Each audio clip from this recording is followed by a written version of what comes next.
Dust chokes the air in an Oregon outpost in 1869, where the sting of pine sap and tobacco bites the lungs. On a rickety stage of nailed-together crates, My Lin stands with a burlap sack tied tight over her face. Her breath, quick and ragged, betrays a fear she refuses to show. Her dress, thin as a whisper, clings to her curves, damp with sweat and outlining the swell of her hips. A single bead of moisture traces the soft dip of her throat before vanishing beneath the frayed hem of the sack. The crowd of men watches, their eyes hard and hungry. One jeers, spitting a stream of tobacco juice that splatters in the dirt. $2 for a corpse, another laughs, their voices a raw tide of lust, scorn, and filthy greed. Then, the crunch of boots cuts through the mob. Flint Brody, his broad shoulders straining the fabric of his worn duster, steps forward. His face is shadowed by a black hat, and his hands, rough from years of working the land and mending fences, flex with purpose. $2, he says, his voice low like a blade cutting the wind. The auctioneer blinks, caught off guard. You ain't seen her face, mister. Flint's gaze locks on My Lin, her body still but alive, trembling under his stare. I'm marrying a woman, not a face, he says, each word heavy and final. A silence falls, sharp as a drawn gun. My Lin, she whispers, her voice soft yet familiar, stirring a distant memory in Flint. A snowbound cave, the warm glow of a fire, a woman who saved him. His pulse races as desire and danger coil tightly within him. Has he just bound himself to a ghost from his past? Flint Brody leads My Lin through a dusty trail where crushed pine needles scent the air. The forest folds around them, muffling the cruel laughter of the outpost. Her hands, bound by frayed twine, clutch the rope. The burlap sack is tied loosely at her neck now, its thin weave shifting with each breath, revealing fleeting glimpses of her chin and her lips, which are trembling but firm. The sack's ragged hem lets her steal glances at the ground, her bare feet stepping sure and steady despite the shadow over her face. Her faded dress, clinging to her form, traces the curve of her hips as they sway with each step, pulling Flint's gaze before he snaps his eyes back to the path, his jaw tight. The old mule plods behind them, its packs of flour and salt rattling softly. The homestead rises ahead, its dark pine walls braced against a rocky rise. A rusted horseshoe is nailed above the door frame. Flint pushes the door open on hinges that groan like a buried secret. You stand where you choose, he says, his voice as rough as split timber. No one's placing you now. My Lin steps inside slowly. Her fingers graze the smooth wooden floor as she crouches by the far wall, drawing her knees up to her chest as the sack flutters faintly with her breath. Flint moves to the stove, the clank of iron filling the quiet room. Water begins to simmer, and the air warms with the scent of smoked meat and a faint bite of cinnamon. He sets a wooden bowl near her, steam curling upward, and steps back to give her space. He doesn't ask, doesn't push, just watches the steady glow of the fire. My Lin's breathing steadies, her fingers loosening their grip on the twine. She lifts the frayed edge of the sack just enough to see the bowl, her movements practiced, as if she has learned to live half-hidden. What's this? She asks, her voice soft but clear through the thin burlap. Flint stirs his own bowl, his eyes tracing the grain of the wooden table. Meal for the last one standing, he says. Cooked it after long days on the range. Always set 2 bowls, even when no one came. My Lin tilts her head, the sack shifting. A lock of dark hair slips free, brushing the soft curve of her jaw, kissed by the firelight. Why 2? She asks, a whisper that cuts deep. Flint's grip tightens on his spoon, his knuckles whitening. For my wife, he says, his voice low and cracked. After the war. For coming home alive. Now or for you. A sound escapes her, sharp and quick, almost a laugh that is swallowed just as fast. She lifts the sack's hem higher, her slender fingers guiding the spoon beneath it. Each bite is slow, deliberate, as if she is tasting trust itself. Flint keeps his eyes on the fire, but her presence fills the room, heavy and alive. That snowbound cave lingers in his mind, her voice, her hands, the fire she kept burning. He wants to ask if it's her, if she's the one who saved him, but the words catch in his throat. She's a stranger bought for $2, yet her voice hums like a song he's carried for years. Outside, the river murmurs and the forest is still. My Lin sets the bowl down, her hands folding tight as the sack settles back over her face. "You don't know me," she says, her voice sharp now, a wall rising between them. Flint leans forward, his elbows on his knees, the firelight carving shadows across his face. "Don't need to," he says, his voice steady. "Not yet." But her breath hitches with an unspoken fear, her body curling tighter, the sack a shield against his gaze. Flint's chest aches with a pull he hasn't felt since his wife's laughter warmed these walls. He stands and steps out into the night, the cold biting at his skin. The stars burn bright and unyielding. He is bound to her now, a woman whose voice stirs ghosts. But what shadows does she carry? And why does his heart, sworn to another, stir for her? Spring weaves through the Oregon pines, and wildflowers spike the air with a faint sweetness. My Lin moves with a quiet grace now, her steps sure on the earth. The burlap sack remains tied loosely at her neck, its thin weave shifting with each breath and its frayed hem letting her steal glances at her work. She sits beside Flint Brody, her hands deft as she guides a needle through his torn shirt, stitching by feel. Her fingers are scarred but steady, and her arms flex smoothly under the sun's heat as a bead of sweat traces the curve of her wrist. Flint mends a split rail fence, each strike of the hammer a fight to bury the heat her nearness stirs. His vow to his late wife chains him, a promise carved in loss, but My Lin's presence burns with a hunger he can't shake. One evening, as storm clouds bruise the sky, the air grows thick with the promise of rain. Flint finds My Lin by the river fetching water. Her fingers nimbly loosen the sacks not to see the bucket's edge. She hums "Oh, Shenandoah," the melody low and haunting, slipping through the burlap's weave and cutting Flint like a blade, dragging him back to that snowbound cave where a voice just like hers kept him alive. She bends to dip the bucket, and her dress pulls tight, the fabric outlining the full, heavy curve of her breasts as she leans low. A raw ache stirs in Flint's gut. He clenches his fists, his breath shallow, fighting the urge to look, to want. She turns, sensing him, and the bucket slips. Water splashes out, soaking her dress. The cotton clings to her thighs, the pale fabric glistening in the fading light, each curve a taunt to his restraint. Her breath quickens, the sack fluttering to reveal the soft line of her jaw, her lips parted and trembling. "My Lin," he rasps, his voice thick, a growl of need he can't hide. She freezes, her fingers tightening on the bucket handle, her knuckles pale. The river hums, the only sound between them. Flint steps closer, his boots sinking into the mud, his pulse hammering like a wild thing caged too long. He has been alone for years, and her body, those thighs, those breasts, pulls at him, raw and unyielding. His hand lifts, trembling, and brushes the sack's edge, grazing the warm skin of her neck. Her pulse races under his calloused fingers. She gasps, a soft sound that sends fire through his veins. He leans in, close enough to smell the pine and river on her skin. Her breath is hot and ragged. Her head tilts, the sack slipping higher, her lips inches from his, full and parted, begging to be tasted.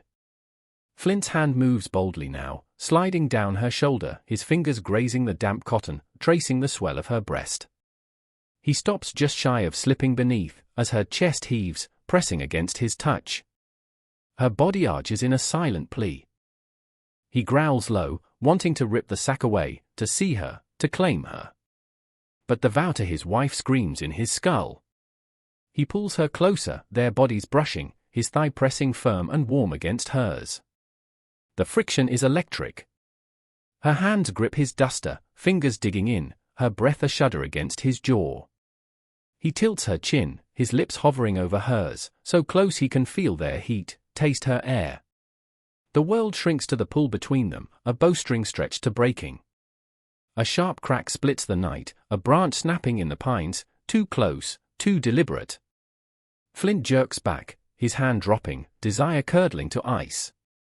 My Lin stumbles, tugging the sack down, her breath jagged. The moment is shattered. The forest stills, the river's song drowned by distant hoofbeats. Flint's hand finds the knife at his belt as his eyes scan the trees. Someone's out there, he says, his voice hard and low. My Lin grips the bucket, her body tensed, the sack snapped back into place like a shield against the world. The hoofbeats grow louder. A shadow breaks through the pines, and Gideon Slade, a bounty hunter, steps into view. His duster is torn, his eyes as sharp as a blade. He looks like he's looking for work. "Brody," he says, but his gaze rakes over my Lin, lingering on the damp dress and the hidden face. "Heard you got a new wife."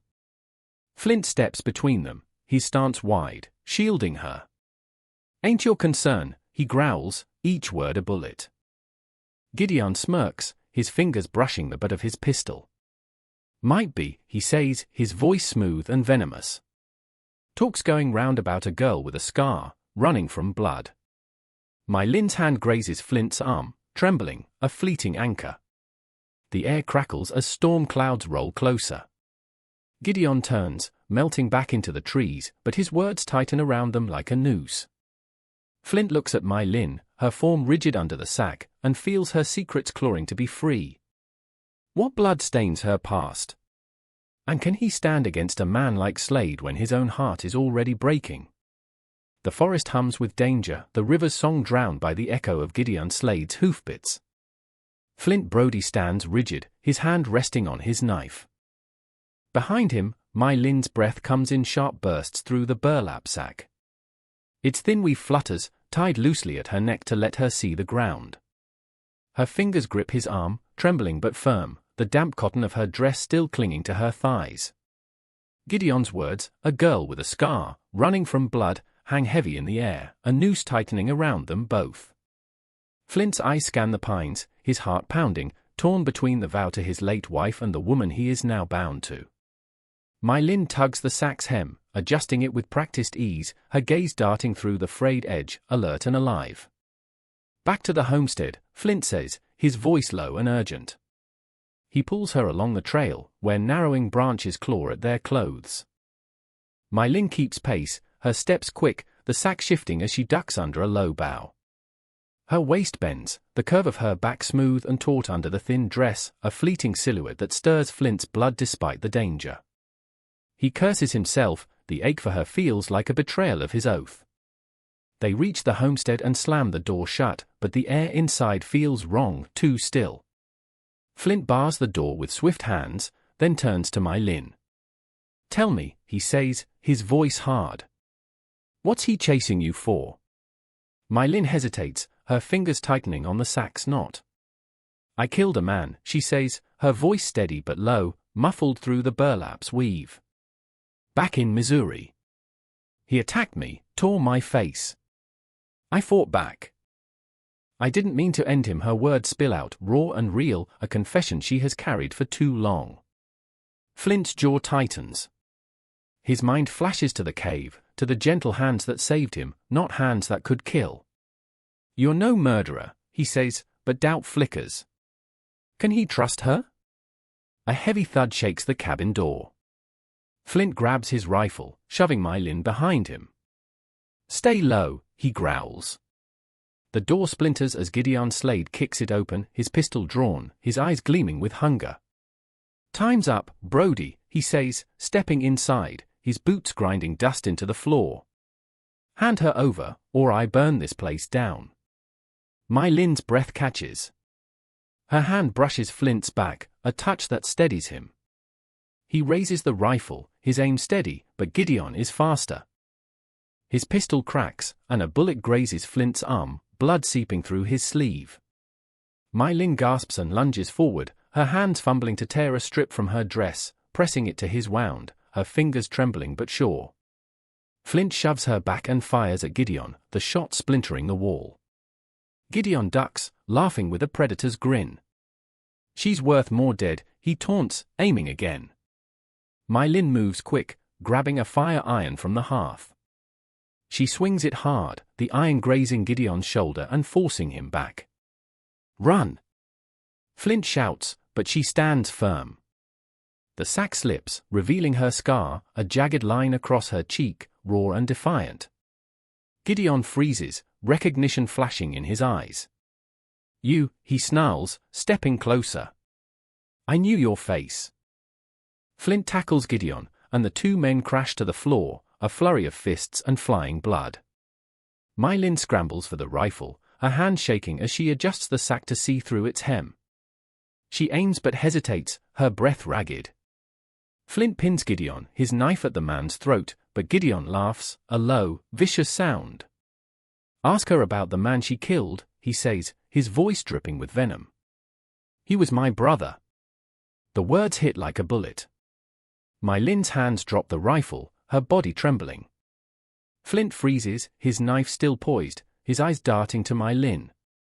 Her scar, now bare, tells a story he doesn't know. Did she lie? Is she the killer Gideon claims she is, or the woman who saved him in the snow? The cabin grows still, the truth hanging like smoke, ready to choke them all. The cabin air chokes with dust and blood. Gideon Slade lies pinned beneath Flint Brodis' knife, his words, my brother, still burning in the air. My Lynn stands frozen, the burlap sack hanging loose at her neck. Its thin weave has slipped, her scar bared, a jagged truth across her cheek. Her breath shakes, her eyes glinting through the sack's frayed hem. I didn't lie, she whispers, her voice raw but steady. He attacked me. I fought to live. Flint's grip falters. His eyes search hers, and in them he sees the woman who saved him in the snow, not a killer. Gideon laughs, a bitter sound, and lunges for his pistol. Flint drives the knife down, not to kill but to disarm, the blade pinning Gideon's sleeve to the floorboards. Enough, Flint growls, binding Gideon's wrists with the same twine that once bound my Lynn. Days later, the outpost buzzes with whispers. A woman named Martha, a cook from my Lynn's past, steps forward. Her voice trembles but remains clear as she swears to my Lynn's innocence before Sheriff Thompson. She fought for her life, Martha says, her words cutting through years of lies. The warrant is lifted, and the truth of my Lynn's past unravels. She stands by the homestead, the sack now a folded cloth in her hands. It has been transformed, thrummed with the purple of wildflowers and a single pine sprig she stitched herself. Flint watches her, his chest tight. The vow to his wife is fading like a shadow under the rising dawn. He steps closer, his hand brushing hers, warm and steady, no longer forbidden. My Lynn's lips part as a soft smile breaks through. Her scar catches the light, no longer a mark of shame but a mark of survival. They wed under a pine canopy, her dress simple. Her veil is the burlap, reborn, stitched with the work of her own hand. The river hums its song, and the forest is soft with the scent of spring. They plant a small pine by the homestead, its roots a promise of new beginnings. As the sun dips below the horizon, my Lynn's hand rests in Flint's, her fingers tracing his calluses. Their scars are entwined. The path ahead still stretches through shadows, but together they walk it, redeemed.